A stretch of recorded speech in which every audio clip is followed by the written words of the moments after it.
Some have such a vast appetite for the former commodity,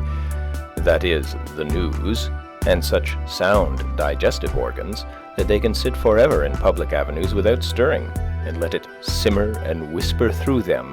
like the Etesian winds, or as if inhaling ether,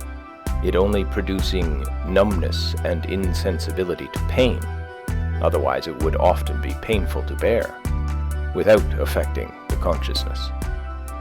I hardly ever failed, when I rambled through the village, to see a row of such worthies,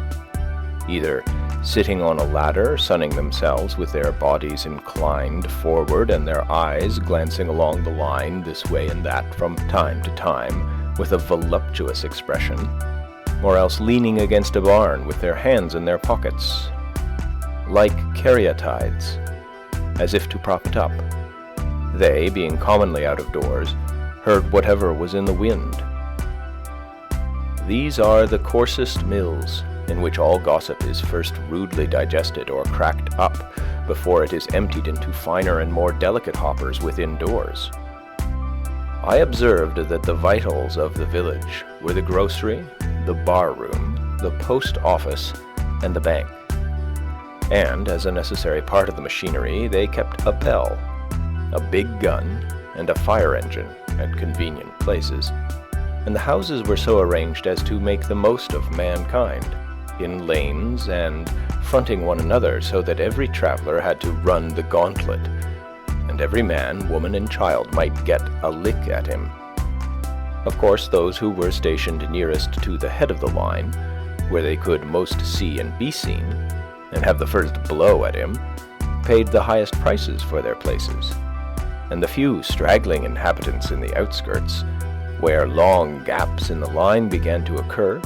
and the traveler could get over walls or turn aside into cowpaths and so escape, paid a very slight ground or window tax. Signs were hung out on all sides to allure him, some to catch him by the appetite, as the tavern and victualling cellar, some by the fancy, as the dry goods store and the jewelers, and others by the hair or the feet or the skirts, as the barber, the shoemaker, or the tailor. Besides, there was a still more terrible standing invitation to call at every one of these houses, and company expected about these times. For the most part, I escaped wonderfully from these dangers, either by proceeding at once boldly and without deliberation to the goal, as is recommended to those who run the gauntlet, or by keeping my thoughts on high things, like Orpheus,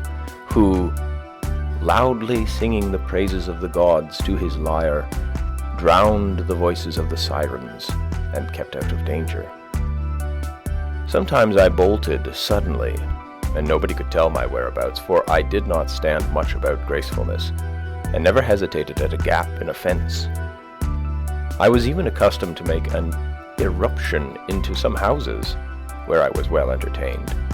and after learning the kernels and very last sieveful of news, what had subsided, the prospects of war and peace, and whether the world was likely to hold together much longer, I was let out through the rear avenues, and so escaped to the woods again.